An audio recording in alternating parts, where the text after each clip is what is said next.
Hey there, business owners, freelancers, and entrepreneurs. Nishi here with a fast and exciting social media marketing tip for you today. Today, I want to talk about imposter syndrome. Okay, so what is imposter syndrome? Imposter syndrome is this negative little voice that we all have inside of us that tells us that we're not good enough and that we don't deserve to be here on social media creating content, giving advice, positioning ourselves as an expert in any given field with regards to our business or our product or our service. Okay, imposter syndrome is very insidious. If you're an entrepreneur and you're trying to build an online social media presence and create, blog articles or videos like this one, and you suddenly feel unconfident that what you have to offer is of no value or of little value, or you start saying things to yourself like, who do I think I am anyways? To be online and giving advice to people, like, I don't know what I'm doing. So if that starts happening, it's virtually impossible to create content. It's very stilting, and it'll just lock you up inside. It'll block your creativity. It'll come across in your content. You won't have the confidence to put yourself out there. So that's why it's very important to be aware of imposter syndrome and combat it. So I've got a couple of mindsets that little practices that you can use to get around imposter syndrome. First of all, don't feel bad about having it. Every single person has it. I think you might be a little bit crazy if you don't have it, actually. Like, who's that confident, right? So imposter syndrome, the thing to remember, first of all, is that you're not here to make every single person happy, okay? Don't put that kind of pressure on yourself. Don't think that, I'm on social media, my message, my advice needs to appeal to everyone who comes across me on social media. Like, how are you even supposed to do that? It's impossible, right? Focus on your target audience. There is a very select audience that you are built to help. So just focus on them, that very particular demographic. Don't try to be everything to everyone. First of all, it's impossible. And number two, it's a bad way to brand yourself. When you try to be everything to everyone, you don't come across as authentic. The people that you can help kind of think you're generic and that you're sort of like all over the place. They don't feel like they have rapport with you. Focus on those people that you can really help, that will get you when you're just being yourself. So focus on the right people and forget about everybody else. They don't really matter anyways, okay? You don't need every single person to love you on social media in order to be a success on social media. You just need to be successful with the right people, your people. That's the first thing. Number two, understand that you don't know everything and be okay with it. Okay, you are not going to be the smartest person on any given topic. Sorry. And that's okay. Someone out there is always going to know more than you, and they're not in your audience. Okay, you can learn from them, treat them like mentors, and try to learn from them and their experiences and their knowledge. Be humble that way. But focus on the people who you do know more than, and focus on the people that you can help. Right? It's not a contest about who's the smartest or whatever. It's about finding out who you can help. Look at it that way. Who can I help? I'm going to focus on those people. That's number two. Number three is, this one's a little bit controversial.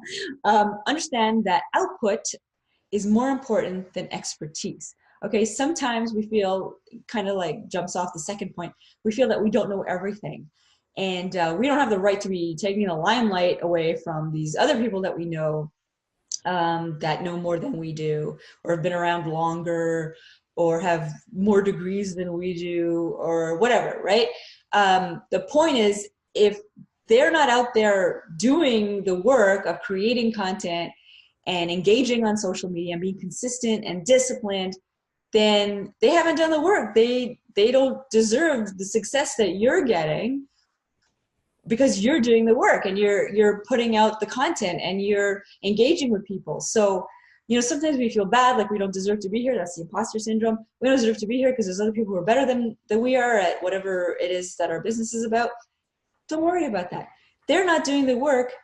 They don't get to be jealous of you. They don't get to say, you don't deserve this. I've done so much more than you. They don't get to say that because you're doing the work. I'm not saying that they're not working.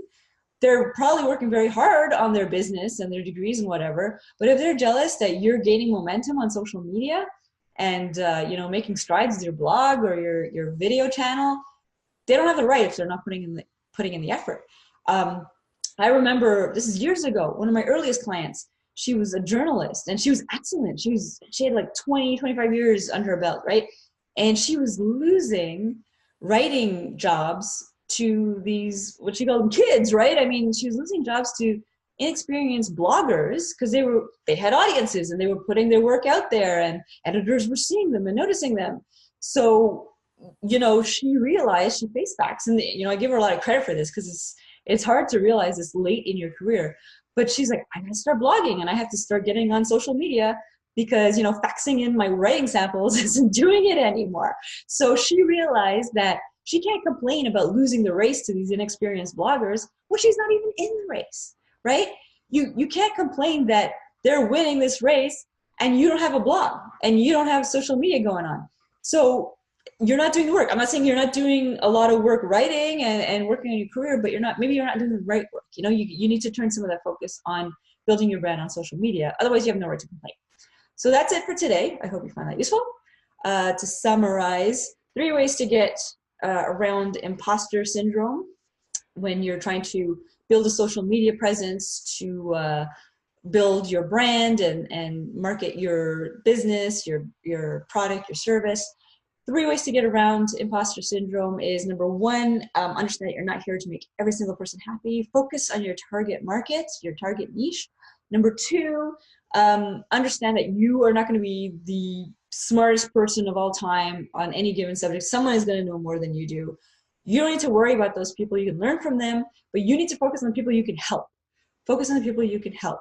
That's it. That's all that matters. And finally, number 3, understand that output outweighs expertise. It's more important than how many degrees you have, all your credentials, how many years of expertise you've got, how many years you've been doing this business or whatever. If you are putting out content and maintaining a blog and maintaining a video channel and being consistent and diligent on social media, you have no reason to feel bad about outrunning anyone else because you're doing the work of putting yourself out there. That's it. I hope that was useful to you. If you did, please subscribe. And until next time, take care.